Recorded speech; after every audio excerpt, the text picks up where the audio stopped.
Do të flasim sot për vizitën e komisionerit të zgjerimit Johannes Hahn në Tiranë, por mbi gjitha për detyra që ai la klasës politike. Me mua në studio është Melinda Bregu, kryetare e Këshillit Kombëtar të Integrimit. Mirë se erdhe në studio. Mirë se u gjeta. Melinda, në një farë mënyrë mesazhi që Hahn la për gjithë klasën politike anoi më shumë nga opozita, duke thënë që është momenti të lëmë njanë gjitha kushtet dhe ndërlikimet për miratimin e një reforme kaq të rëndësishme siç është ajo e drejtësisë. Të drejtën unë nuk është se kam interpretuar kështu. Besoj se, dhe sidomos për klasën politike shqiptare, e cila gjithmonë ka lënë gjurmë të moskuptimit tek ndërkombëtarët, mesazhet vijnë të përbashkëta.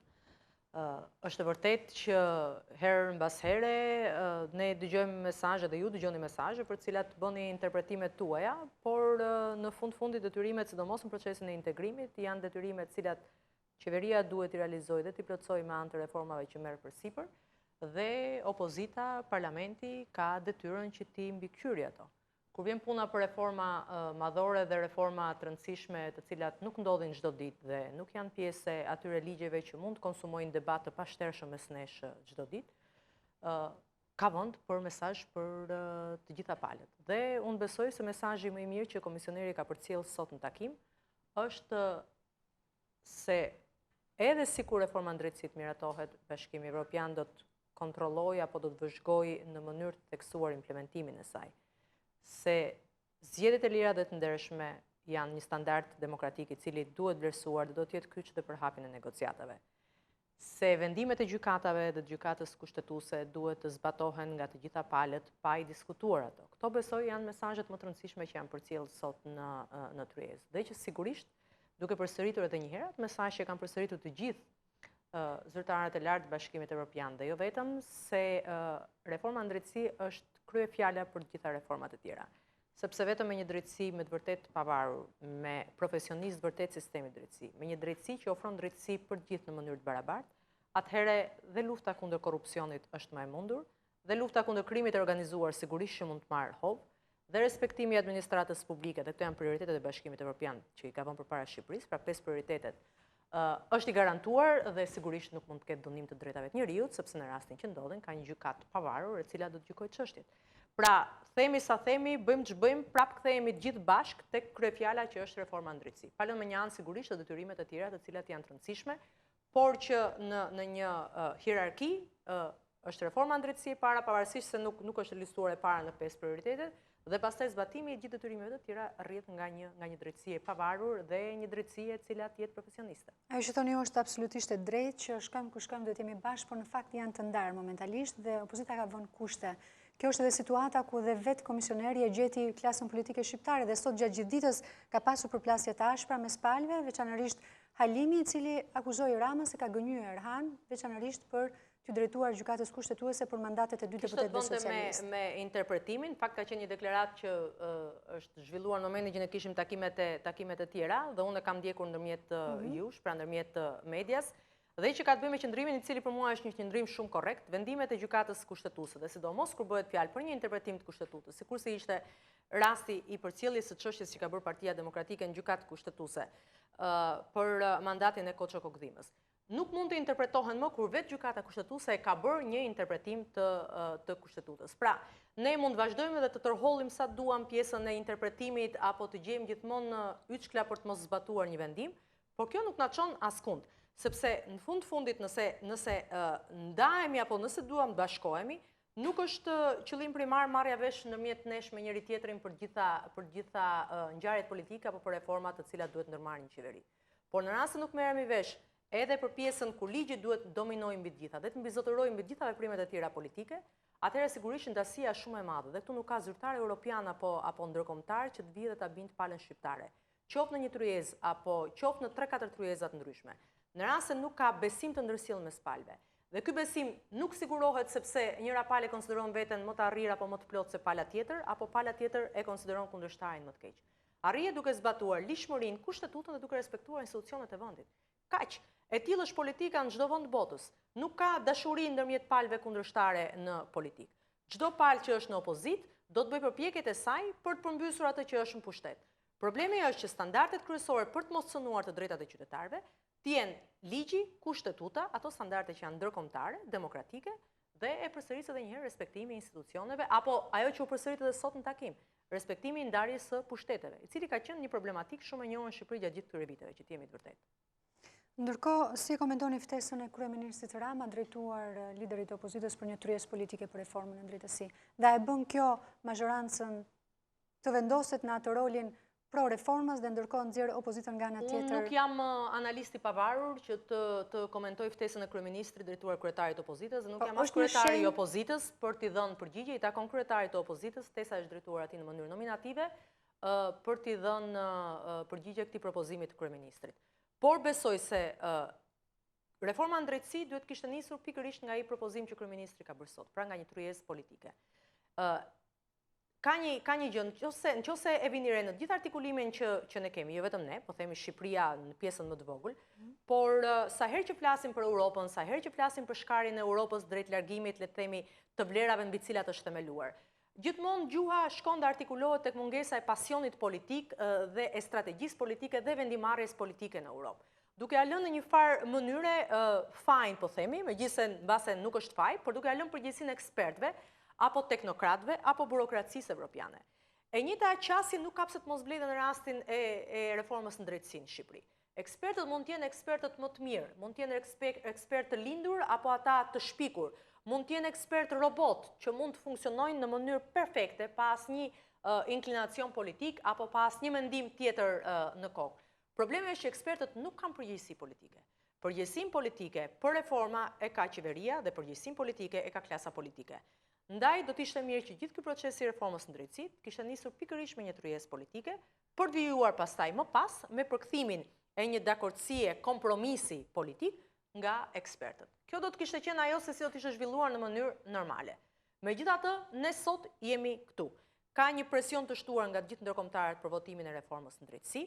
Ka le të themi, një të përbashkët apo një garanci që është Komisioni i Venecias, i cili na bën gjithë palëve që të jemi dakord me produktin e tij. Ka patur një punë konsistente disa mujore dhe nga Komisioni i Reformës në drejtësi, ku opozita ka qenë pjesë. Problemi është, a janë shenjat tona të përditshme, si në rastin e mosbatimit vendimit gjykatës kushtetuese, apo mosbatimit marrëveshjeve që nënshkruajmë me njëri tjetrin? Ju kujtoj se zbatimi sistematik i vendimeve gjykatës kushtetuese apo puna efikase e komisioneve hetimore janë pjesë e marrëveshjes 24 dhjetore që e ktheu opozitën përsëri në parlament mbas bojkotit. Pra, në rast se ne nuk implementojmë marrëveshjet tona, dokumentat tonë, a ka drejt opozita që të dyshoj se njëjta gjë mund të ndodhë nesër me implementimin e reformës në drejtësi? Kur faza më e vështirë nuk është aprovimi, nuk është miratimi. Faza më e vështirë do të jetë nesër përkthimi në realitet pra implementimi i saj, i detyrimeve dhe ndryshimeve kushtetuese dhe ligjore që vinë me këtë paketë të reformës në drejtësi. Megjithatë, ka një të vërtetë e cila është shqetësuese. Komisioneri ka përsëritur sot se koha maksimale për të votuar reformën në drejtësi për një propozim të mundshëm të Komisionit në tetor për hapjen e negociatave është deri në verën e këtij viti. Unë nuk besoj se hapja e negociatave është një proces i cili ngjall xhelozi në klasën politike shqiptare. Uroj shumë që të mos jetë kështu. E para sepse jam e bindur që një vend i cili çel negociatat me Bashkimin Evropian ka një garanci më shumë dhe një monitorim më të madh nga pala europiane për të respektuar standardet e demokracisë, të cilat rrëshqasin lehtësisht në vendet tona dhe nga qeveritë të cilat nuk janë demokratike. E dyta, sepse në rast se negociatat nuk hapen brenda këtij viti, viti tjetër do të jetë akoma më i vështirë edhe më i pamundur. Ka zgjedhje në Francë parlamentare, ka zgjedhje më pas në Gjermani, ka zgjedhje në Parlamentin Evropian 2017, Shqipëria ka zgjedhjet presidenciale, ka zgjedhjet e saj parlamentare. Asgjë nuk ndodh sigurisht. Edhe zgjedhjet parlamentare do të jenë test të 2017-s. Por problemi është që vëmendja, dhe sidomos në një Europë e cila pak ka vëmendje tek zgjerimi, pak artikulon dhe flet sot për dëshirë dhe pak ka nga vendet anëtare që duan të hapin temën për të zgjeruar me zgjedhësit e tyre. Në përballje dhe me krizat e veta. Vështirësia me krizat e përhershme, të pandalshme, vështirësia do të vijë dhe të bëhet gjithmonë edhe më e madhe. Dhe secili për arsyet e veta, qeveria mbase mendon se me çeljen e negociatave mund të ketë një as më shumë në dorë për ta përdorur edhe për fushat elektorale nesër. Për mua kjo nuk ka pikë rëndësie. Për mua ka rëndësi që vendi të jetë në një rrugë të sigurt dhe të mos ngecë në një proces i cili sot realisht nuk i jep asgjë. As hapja e negociatave nuk është një ngjarje madhore, nuk të siguron një jetë më të lumtur, por krijon një vazhdimsi dhe përsëris ka një vëmendje më të shtuar në mënyrën se si zbatohet ligji, kryhen zgjedhjet, respektohet administrata, sa e depolitizuar është dhe kështu me radhë. Dhe mos harrojmë që i jepi vetëm Shqipërisë, por dhe shqiptarëve në gjithë rajonin, një mundësi për të hecur dhe për të kapur jo vetëm kohën e humbur, por dhe për të mos ia vënë, për të mos e quajtur gjeografinë si destinin ton fatkeq. Megjithë presionin nga ndërkombëtarët është absolutisht politika, klasa politike e cila duhet të veprojë për hapjen e negociatave. Dhe ju si e shikoni këtë situatë? Çfarë u konkludua sot dhe kur mendoni se mund të ndodhë? Të gjitha detyrimet janë për të plotësuar këtu. Asnjë nuk bën eksport të standardeve demokratike apo të vlerave të Bashkimit Evropian në Shqipëri për ta marrë më të mira Shqipërinë që të hap negociatat në një moment.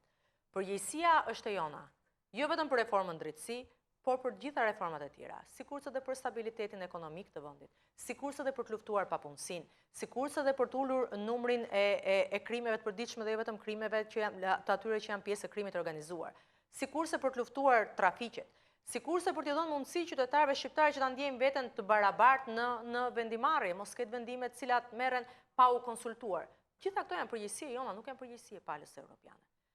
Por ka një përgjegjësi të madhe që ne të kuptojmë edhe momentin. Dhe Shqipëria nuk ka humbur pak gjatë gjithë këtyre viteve, pikërisht sepse e përsëris koha nuk ka qenë kahun ton, por edhe ne nuk kemi qenë dashamirës me veten. Dhe çfarë u konkludua sot? Ishte një takim frytdhënës sipas jush? Jo, unë nuk besoj se në këto takime pritet që të ketë ndonjë zile apo ndonjë ngambane e cila të shpreh ose të jap një lajm të padëgjuar më parë. Ishte takimi i radhës i dialogut nivelit lart. Përforcoj dhe një herë të njëjtat mesazhe të cilat në vijimësi jepen nga takimi i parë i dialogut nivelit lart. Për shembull, respektimi vendimit të gjykatës kushtetuese në mënyrë sistematike është pjesë e progres raportit nga 2014. Nuk e dëgjojmë sot për herë të parë. Fakti që po përsëritet nga njëri forum tek tjetri, nga njëri dokument tek tjetri, është shqetësues, sepse tregon që nuk po ndodh pra në mënyrë sistematike. Por unë nuk prisja që ky takim me përsëris të kishte ndonjë lajm i cili të bënte headline për të gjithë. Është takimi i radhës dhe nuk e shoh progresin, të jem e sinqert, e kemi diskutuar edhe sot. Unë nuk e shoh progresin se sa nga detyrimet e një liste prej 5 prioritetesh, akte ligjore, memorandume, bashkëpunimi janë plotësuar. Progresi real, përtej atij progresit të cilit ne duam, se si duam ne t'i qasëm i BE-s, është ai realiteti i përditshëm që është sot këtu. Dhe realiteti i përditshëm thot më shumë se sa progresi në letër që raporton një qeveri, cila do qoftë qeveria. E rëndësishme është dhe unë shpresoj shumë që të ketë kryefjalë mbas takimit të sotëm, respektim të vendimit të gjykatave, të ligjit dhe sigurisht që nuk do të bënte të pamundur pastaj edhe votimin e reformës në drejtësi. Ndërkohë, një ndër detyrat që tha komisioneri Jam përveç reformës në drejtësi është edhe reforma zgjedhore. A mendoni se kjo reformë do të kryhet në kohë, në bazë të ligjit, apo do të shkelen këto afate, duke qenë se dhe zgjedhjet nuk janë shumë larg? Ne kemi të paktën 2 palë rekomandime të cilat janë bivendosur tashmë me njëra tjetrën. Janë rekomandime të zgjedhjeve 2013-s, janë rekomandime të OSBE Odirit për zgjedhjet e 2015-s, pra për zgjedhjet lokale. Besoj që janë çështje të cilat do t'i adresoj Komisioni i Reformës Zgjedhore, i cili sapo ka filluar nga puna dhe as unë kam detaje për t'ju dhënë, por ky sistem politik aktual që ne kemi më shumë ka nevojë për vërtetësi se sa ka nevojë për artifica. Dhe në fundit nuk është problemi i skemës të sistemit që zgjedh. Po t'ishte për mua, unë do të kisha preferuar një sistem majoritar. Një sistem majoritar miks me proporcionalin siç ka qenë dikur, të paktën në 2005. Mendimin tim i jep mundësi edhe kandidatëve, edhe votuesve të njihen dhe të kenë një komunikim më të drejtë për drejtë me njëri tjetrin. Sesa sistemi listave të mbyllura që në përgjithësi fuqizon kryetarët dhe siç ka rezultuar dhe me këtë parlament, është një sistem i cili ka sjellë problematika të pashoqe dhe të padëgjuara ndonjëherë në parlament. Megjithatë, e përsëris nuk është çështje e preferencash njërit apo tjetrit, dhe as besoj se palët në tryezë do të shkojnë me preferenca personale. Rëndësi ka që të jetë një sistem zgjedhor që të garantojë zgjedhje të lira, të ndershme, mos përdorimin e paras e cila vjen si rezultat i korrupsionit në zgjedhje, shmangjen e elementeve kriminal, të ruaj votën dhe sigurisht një herë e mirë të vendos një stop të madh ndaj vjedhjes së votës, sigurisht ndaj blerjes së saj, i cili ishte një element i dukshëm në zgjedhjet e 2015-s, dhe ku qytetarët, siç thuhet fatkeqësisht në raportin përsëri 2015-s, të mos kenë frikë të dalin të votojnë. A ka kohë për të bërë të gjitha këto, se thënë kështu janë shumë të thjeshta, por ndërkohë është... Ose koha nuk është kur pak dhe asnjëherë e mjaftueshme, nuk është kur pak në rast se ka vullnet politik, dhe sigurisht në rast se ka sebepe dhe yçkla, nuk është kur e mjaftueshme. Sa do të ndihmonin listat e hapura për demokratizimin e partive, brenda partive? Kjo një debat i hapur shumë kohë të fundit, veçanërisht në Partinë Socialiste. A mendoni se është një opsion i mirë për t'i dhënë një shtys? Ju thash pak më parë edhe pa ditur radhën dhe pyetjen tuaj se personalisht preferoj një sistem i cili ketë mundësi ku kandidatët votohen dhe të masin veten përveç siglës së partisë. Por nuk është vetëm çështje listash të hapura. Një element mund të jenë listat e hapura. Pjesa e demokratizimit, e hapjes, e diskutimeve që zhvillohen në forumet dhe në partitë politike, është sa e mësuar, aq edhe risi. Në rastet ka njerëz dhe individ të cilët kanë një personalitet, i besojnë vetes dhe ka, le të themi, një konsensus të përgjithshëm të forcës dhe të grupit politik, ku mbështetet njëri tjetri dhe nuk punohet me idenë dhe sebepin e listës zgjedhore për t'i futur shkopinën në rrota njëri tjetrit, pra kur ka një koncept pak të ndryshëm për mënyrën se si funksionon një korporate përbashkët, se dhe partitë politike si korporatat janë, atëherë besoj që do të kishim arritur shumë, por kam frikë se gjitha partitë e kanë nga një hall në këtë problem. Kuptoj. Ndërkohë ishte edhe dekriminalizimi. Dekriminalizimi është një ndër çështjet që deri pak kohë më parë ka përplasur hapur si majorancën dhe opozitën. Pse opozita është e shqetësuar për zbatimin e tij? Ligjit të dekriminalizimit. Në fakt, në rast se opozita është e shqetësuar e vetme, kjo është shumë e rëndë, sepse për zbatimin e ligjit dekriminalizimit duhet të jetë e shqetësuar gjithë klasa politike shqiptare. Nuk duhet të jetë vetëm opozita. Opozita e nisi çështjen e dekriminalizimit, e solli si kauzë kryesore të saj, dhe besoj që është një nga kauzat më të forta që ne kemi prodhuar gjatë këtyre viteve, sepse me të vërtet ky është parlamenti ku janë ulur bashkë edhe kriminalët, edhe ata që kanë hyrë në politikë sepse kanë besuar tek politika. Por është prapa i dyshimi që ju përmenda pak më parë që përfshin edhe reformën në drejtësi dhe gjithë tjerat. Është dyshimi dhe dallimi që qëndron nga miratimi tek implementimi. Sepse në rast se nuk ka zbatim të një reforme dhe të një ligji të votuar, atëherë për çfarë duhet? Mendoni që kur nisi procesi i dekriminalizimit dhe kur u firmos marrëveshja në parlament, mendonim që do të ishin gati për zgjedhjet lokale të 2015-s, për 6 muaj. Sa më shumë afroi data e zgjedhjeve, aq më larg shkonte puna e Komisionit dekriminalizimit, pra shtyhej afati, për të mos mbritur tek zgjedhjet e 2015-s. Ne shpresoj shumë që implementimi i plot me këtë sistem të vetting të kontrollit, tashmë të gjithë deputetët janë duke deklaruar me anë të formularit dhe këto ditë besoj që në parlament do të jetë dorëzimi i gjithë formularëve të deputetëve, por jo vetëm, besoj se me administratën e lartë ka nisur një njëjti proces, edhe me institucionet e pavarura. Shpresoj shumë që të jetë implementimi i tij të jetë i plot. Po në rast se nga një anë ne votojmë dekriminalizimin dhe pastaj në ditën tjetër gjykata sjell nxjerr të pafajshëm deputetin dhe deputeti mbrin seancë për të votuar për qeverinë.